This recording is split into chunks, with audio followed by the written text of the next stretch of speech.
Let's listen to how fun it is to start Dan's car. Oh, that wasn't that bad.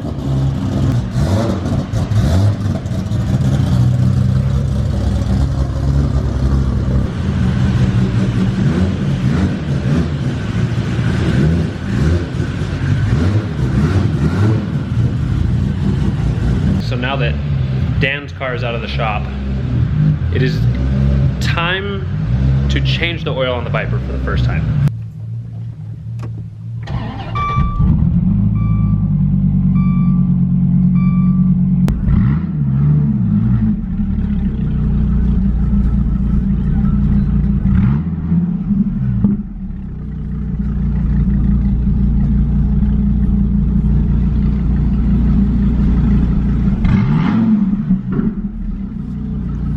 Alright guys, so I do have to apologize.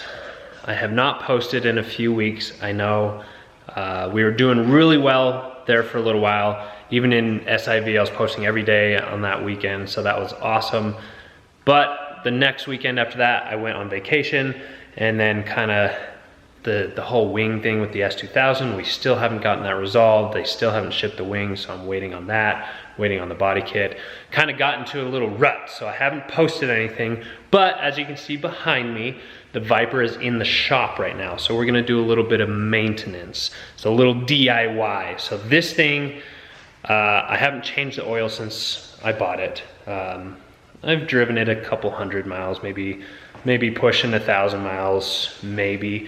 But I don't know. They said it was fresh, clean oil from the dealership that I bought it from, but who knows? So figured I'd refresh it. It's been to Vegas, it's been run hard. So this is gonna be a little DIY on how to change your oil on a Gen 5 Viper. So I've actually had a few requests for this. Not only oil changes, but any type of maintenance on this car.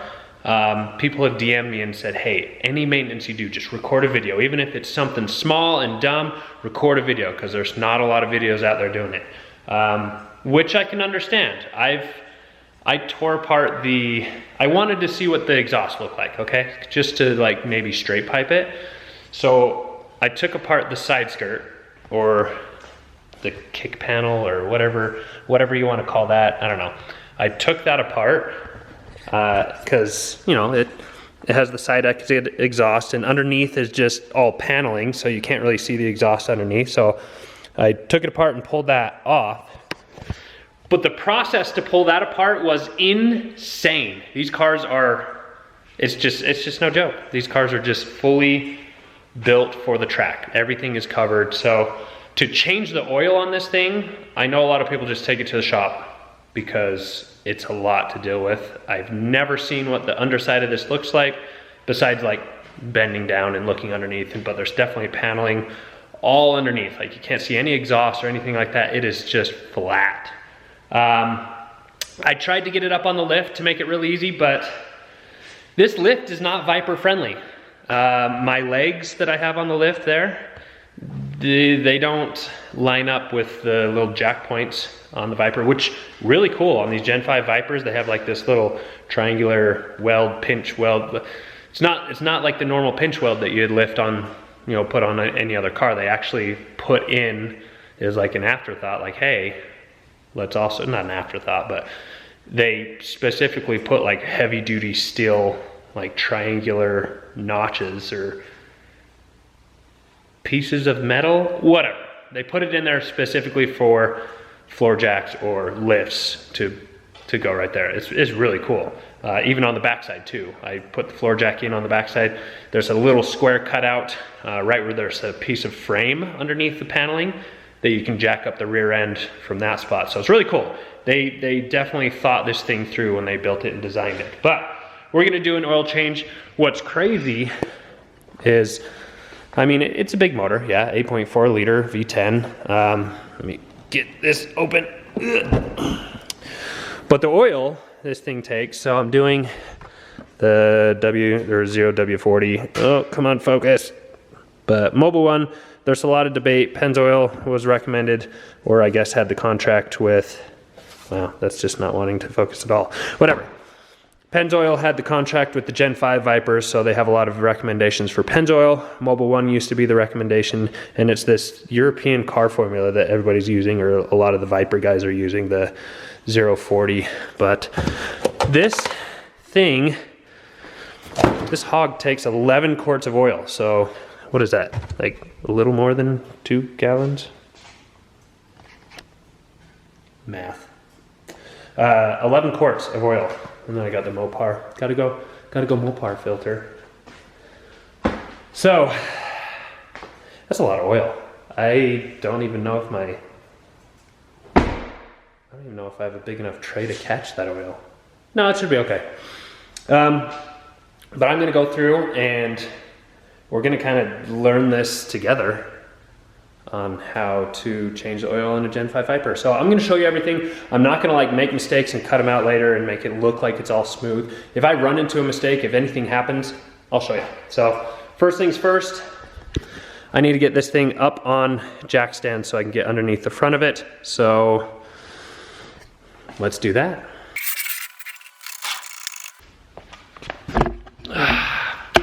So next issue at hand, I do not have any free floor jacks. Car's jacked up, but I have nothing to put under it. The S2000 is currently sitting on all 5 of my little car jacks. I have those huge truck ones over there, but that's not gonna work. So now I need to find something. I need to figure out a way to make this work. Well, there you go. Make sure you have some free floor jacks available. To be continued. Maybe there will be no oil change tonight. We'll see. I'll see in a second. Well, I hate to say it, but we're gonna have to call it for today. To be continued on the Viper oil change, because I don't have anything that's gonna be safe enough. I don't feel safe enough putting this on anything but a jack stand, and I don't want to take the S2000 completely down and off all those jack stands. So I'm just gonna go by to tomorrow and we're gonna continue this tomorrow. But before I go, if you ever lift your Viper up and you've been driving around and the exhaust is hot, let me show you what you should not touch. See if we can see it. So under here, kind of cool if you can see it right here, this piece. That's that like metal piece that they made specifically for jack points or like a jack stand or a floor jack. But right here, there's like this little circular cutout. And I'm like, huh, maybe that's a spot where if the floor jack jacks it up right here, you can put the jack stand on a frame right there, right? So I reached in and I went to grab to see if I could grab frame, and it's not frame, it's literally the exhaust. So, and I think the catalytic converter's right there. That's probably cut out, so for emissions, they can look at the catalytic converter and make sure it's there. Anyway, needless to say, I burnt my fingers. You probably can't see it, and it's not gonna focus. Anyway, you know when you grab something and your skin melts and it smells really good and now you have no feeling and it's hard and all white and burnt? Yeah, that happened, so don't do that. Anyway, I will see you guys tomorrow. This will be one video, but 2 days. See you tomorrow. All right, guys. Got my jack stands, got my hot cocoa. It's time to change the oil in this beast. O'Reilly's came in clutch, and I got that. So I don't know how good power torque jack stands are, but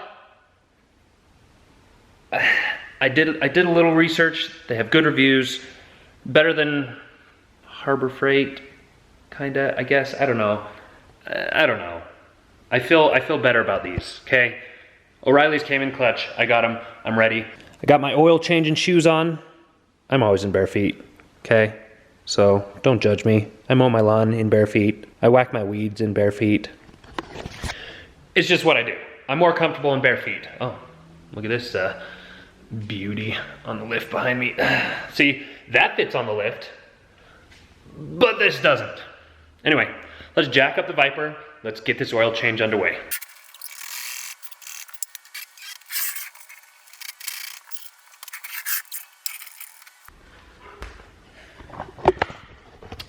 All right. Did we do good, Draco? Did we do good? Oh, he says no. Okay, well, car's jacked up. Just enough clearance so we can get under there. Some of you might ask why I have the floor jack under there too, because I already have the jack stands. A long time ago, I was helping a friend, I think, install an exhaust on his car. And the jack stands failed, and it kind of tore my sternum. It crushed me and folded me a little bit, and it tore my sternum. So I don't trust any jack stands, so that's kind of my fail-safe. So if the jack stands give out, the floor jack is still under there, so at least it'll give me room to be okay. So I always do that just in case. If I'm gonna crawl under a car, I have that little backup. So here we go. We're gonna drain the oil. Well, actually, we're gonna get under there real quick and see what the under panel looks like, because this thing looks like it's completely sealed up. Hi, Roman. No, go. You gotta leave. We're doing oil stuff. You gotta go. Go aside. Or go back out there. Yeah.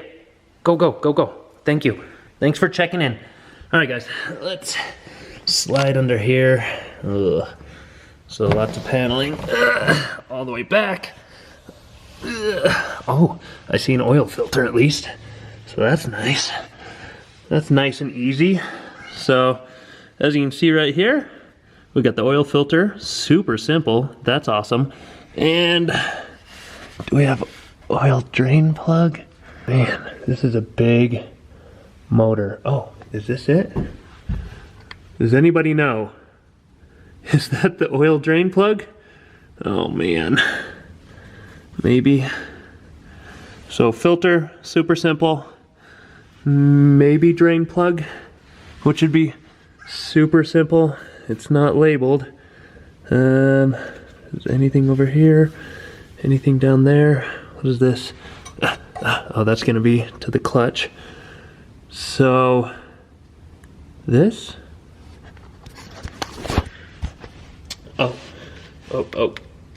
Oh, well that, oh, okay, you can see me. So yeah, that's, hopefully, pretty simple. That's not bad. I might look up on the internet real quick, just to make sure that's the drain plug, but if it is, man, that is the best location oil plug, or not oil plug, oil filter that I have ever seen. On my cars anyway. I know on like Subarus, they're at the top of the motor and it's pretty easy and awesome, but on some Subarus. But as far as the cars I've ever owned, this is amazing. So yeah, let's get these undone, drain the oil, see if my pan holds the amount of oil that's in this car, and get some fresh oil in it. So I just looked it up. I believe that bolt is the oil drain plug, but I'm gonna pop this hood. Something that, oh, make sure it doesn't hit this nice Supra. Okay, that's the size it's gonna go. Something that I do because of liquid physics, liquid engineering, liquid mechanics, whatever you want to call it, physics.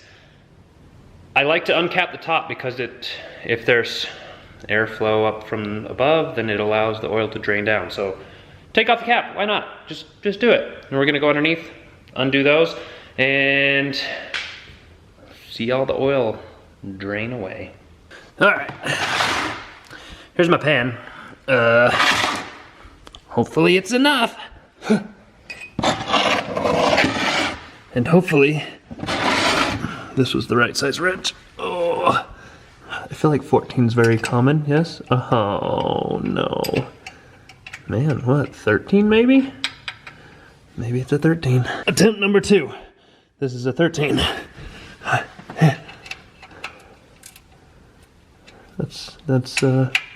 That's it right there, so. Let's see how tight this thing is though. Yep, I'll probably need a breaker bar. Let's see. Best part about cars is breaking knuckles. Oh. Nope.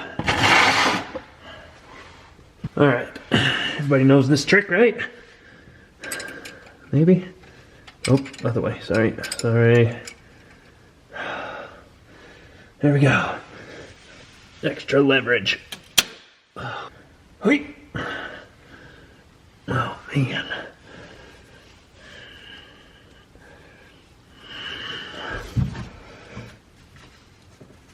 Oh, there we go. Not bad. Should be finger tight now. I don't know how far this is gonna shoot.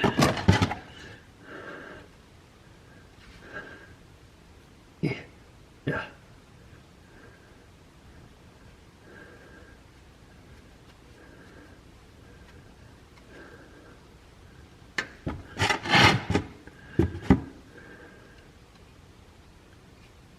Easy does it. Don't want to drop the plug. There we go. Oh, that was anticlimactic. I feel like it's not going very fast like it should. For 2 gallons of oil, that's a slow drain. Maybe worrisome? I don't know, we'll see. We'll see. And what I'm gonna do, since the oil drain is on the side, I'm gonna lift up this other side of the car a little bit more so it tilts it this way, so it kind of pours it out a little bit more. Yeah, let's do that. All right, we'll let that drain for a little while. It's draining kind of slow. That worries me slightly, that maybe whoever, the dealership, when they changed the oil, didn't put enough in, or they didn't actually change it. But we'll see. I don't know. I've never changed the oil in a Viper, so it's slower than, I just did my truck oil and it just poured out quick. So I'm used to that. But if the volume looks right, once this is done, then we're good. So we'll let that drain and we'll be back in a second. One thing that I thought of while I was watching this drain slowly is, if you look, like I have the front end up, so everything's draining from here and settling back in the very back of the pan. This is like near the front side of the pan. So since the car is up like this, there's a whole bunch of oil pooling in the back side. So what I'm gonna do is get rid of this jack stand right here and just have the car on that jack stand, so it tips the car this way and it's not, yeah, so it's just on these two, like the 2 driver's side wheels and tires. So it'll hopefully pull everything to this side of the pan and get the rest of the oil in there. So I'm gonna try that real quick. Let's see if it works.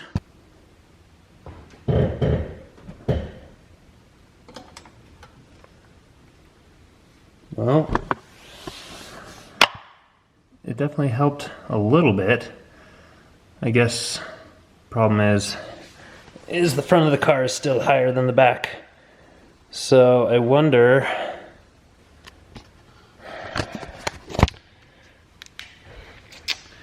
if I should get the floor jack in the back of the car and start jacking it up from there. Because that's still pouring a good stream. Let's try that. I'm gonna get the floor jack on the back side, back passenger side of the car, lift it up from there so it'll push the front of the car down a little bit more, just so it's downhill. Yeah. I don't know if you can see it from that angle, but it did pour a little bit more. I'll let it drain a little bit more, but here's what I did. I just jacked it way high up in the back there, just so it tips the car all down that, so it's downhill, since the oil plug's on the side. Hopefully that works. Once that's done, or slows down a lot, starts dripping, I'll pull the pan, we'll look at it, and actually, I don't know how much is stored where the filter is, so we'll pull the filter as well, and then look at the volume and go from there. 2 gallons, right? Yeah. 11 quarts. 11 quarts this thing has, so. Okay. You can see me a little bit. So, as you can see, well, maybe you can't, but we have a nice little drizzle going on. So we're done with the oil. We're gonna put the plug back in right here. Get that plugged up and wipe this excess oil real quick. Whoop. Beautiful. Keep it clean.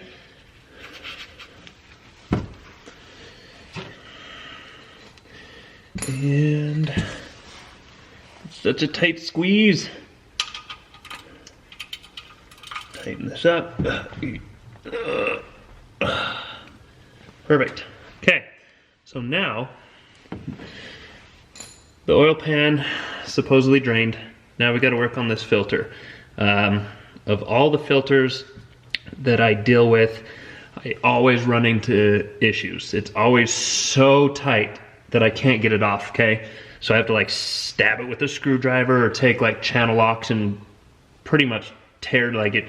I squeeze it so hard it breaks into it and it leaks everywhere and it gets super dirty. So I'm gonna try rubber or latex gloves and see if I can get enough grip to just twist it off myself. But I'm not counting on it working, so it might get ugly. But I'm gonna disappear out of frame and try to get some leverage.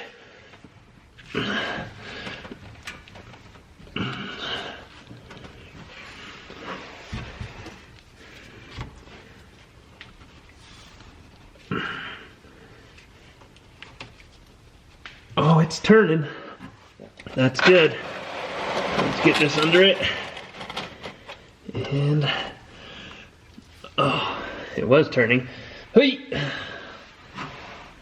Maybe they did just change it if it's turning off this easy already. Okay, so that's it. Let's see how dirty this gets. Oh. Yeah. Well, I should have brought some rags underneath here, besides my little tiny one to get the droplets of oil. So, as you can see, when you take the filter off, it's gonna come with a lot of oil. All right, there you go. There's where the oil filter was. Let's see. I mean, that's looking pretty good. We'll still pull it out and see if it looks like the right volume, but there you go, easy peasy. All right, so now that that's out, we gotta put the new one on. Once we get the new one on, the oil plug is tightened, we'll tighten up the new filter. And anybody that's curious, this is the filter that I got. The Mopar, I guess the SRT, I think this is the SRT one. So Mopar, part number right there. Let's see if it'll focus. Maybe it's not focusing on my face, it just focuses on the part. Okay, maybe not. It's M0-041. So M0-041. That's the, I guess the filter number, but the actual, I think this is the Mopar or the Chrysler part number is 050-380-41AA. Okay, so that's the filter. The one that I pulled off is the white one, has SRT on it. This one is, there you go, white one with SRT on it. So same filter that I pulled off, I'm gonna put back on. What I always do, especially with a larger filter, is I'll actually put oil in this. Does it need it? I don't know on this one. Some cars say they do, some cars they don't. But I'm gonna just put a little bit of oil in it, lubricate the little O-ring on the top of the filter with some oil, pour some oil in and put it back up. So let's do that right now and then we'll start filling this beast up. I know I'm probably gonna get hosed for this. People are probably gonna say, you don't need to do that, or why are you doing that? But whatever, I do what I do. I have,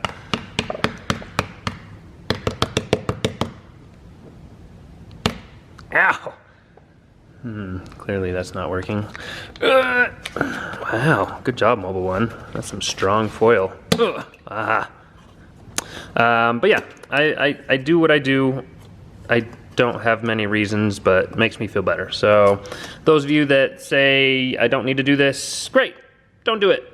I'm still gonna do it. So what I was talking about as far as lubricating that O-ring, get a little oil on your finger, and I just kind of wet it. I don't know. I learned that a long time ago, or I was taught that a long time ago, and I've done it ever since. So whether you need to do that still or not, I don't know. And then, see if I can hit it. Oh, perfect. Just fill that up, right there. And I don't know if you can see it. The liquid fills up and then it starts to sink down as it goes into the filter. I just put a little bit in, let it sink down, put a little bit more in, and call it good once it's near the top and kind of not moving. So now that we have that, obviously you don't want to tip it as you go under, so you're gonna have to hold it upright, and then we'll screw it in. Back into the car. As you can see, got a little better angle, I guess, of where the filter goes, but holding the filter upright should just line right up to those threads. Oh, I think I found it. There we go. Okay, spin this on. Ooh, nice and clean. Now we're gonna make it tight like they had it. Hui.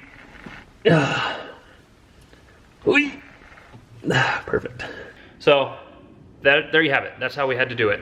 Honestly, we could just leave if you wanted to. Just leave the car jacked up like that. You didn't need to. You only needed one jack stand, or just the. I just have the floor jack under it right now. If you look over there, I mean, there's a jack stand that's there for safety, but it's just sitting on the floor jack, and then I put a jack stand just in case. But yeah, if you just jack up the one side, it gives you enough room to kind of squeeze underneath that, and then it drains properly or gets all the oil, or you know, most of the oil that you can. So yeah, that looks about right. So I think we're good. Now, as far as the oil goes, Mobil 1, the European car formula, the 0W40, and full synthetic. So this one, there's a lot of debate. Obviously, if you go onto any forum and you ask, what oil should I put in my car, you are gonna get roasted. Like, there are so many haters out there. Apparently, in the Viper community, there was a big forum that like blew up and fell apart because of this question. Anyway, I know that's any forum though, not just the Vipers. I'm not saying the Viper people are bad. It's any car forum. You ask about oil, people are gonna be trolls. So, instead of asking, I just looked up answers to other people's questions when they ask, and you know, kind of researched which oil is the best. Mobil 1, this European car formula, the 040, is what all earlier year Vipers, this is what they recommended. This is what they're using. Mobil 1 was what Chrysler recommended. And then the Gen 5, they switch over to Pennzoil. So not that that's the recommended oil that's gonna be better for the Gen 5, that's just, I believe Mobil 1, their contract was up, so Pennzoil bought out the contract with Chrysler, so now it's Pennzoil. So both are really good oil. The reason I selected the Mobil 1 is there's a guy that did extensive research on there's like the top 3 or 4 or 5 the top 5 oil products for a Viper, and did all this crazy like research and numbers and found all this stuff and the wear, whatever. PSI was involved, I believe. It was crazy. So the numbers showed basically the top 2 was the Pennzoil and this Mobil 1. Mobil 1, he found, was the top number 1, but Pennzoil was like right there. So honestly, win-win either way you go. You don't even have to do Mobil 1 or Pennzoil. I'm sure Valvoline has some good ones, you know, whatever, any oil. But I selected this one just because of that guy's article. He had lots of research. Earlier Vipers are already running this oil, so why not? So that's the reason I selected this one. So if you want to do this, great, you can. If not, Pennzoil, they have a good one as well. Valvoline, whatever you want. Your oil of choice, just make sure it's the proper weight for wherever you're at, temperature, whatever. On the oil cap, they recommend 040, so if you want to stick with that, great. I know there's some people that do like the 540. Anyway, the only thing that's left really is to dump all of this oil into the car and fire it up. Make sure there's no leaks. Check the level, make sure we're good on the level, and then we have fresh oil and we're good to go take some hard hits on the highway. So let's get it filled up. Well, that's annoying. Okay, guys, so I got a little spill of oil because I left some tin foil or foil on the spout. So remove all your foil.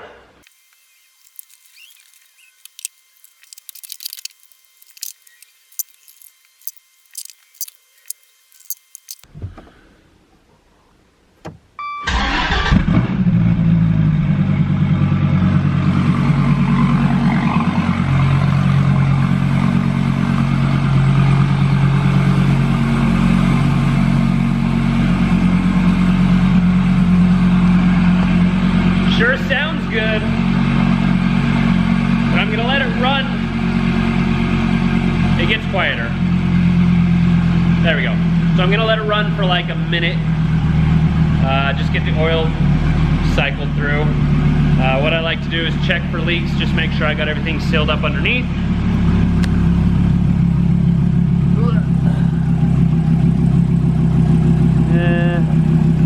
I know you guys probably can't really see anything, but doesn't look like any leaks right now. So that's good. Everything sounds good. Everything looks good. So let it kind of idle for a minute. Check the level, and then you guys are good to go on your own. You can change the oil on your Gen 5 Viper. All right, so the ground is dry underneath. Let it ran for a little bit. Now it's been sitting, so I'm gonna take a look at the level. First one, just wipe down. Y'all know the drill. Push it back in and pull it out. And we are, oh, I'm dripping oil, come on. We are looking good. So we're right into that safe zone. My camera's probably not good enough, but safe zone's right here, and we're wet all the way up to it. So that tells me that we got the right level, and that your Viper is done and good to drive around for another 1,000 miles until we have to change it again. Or whenever you want to change it. So hopefully you guys enjoyed that video. Tired of bending over. Hopefully you guys enjoyed that.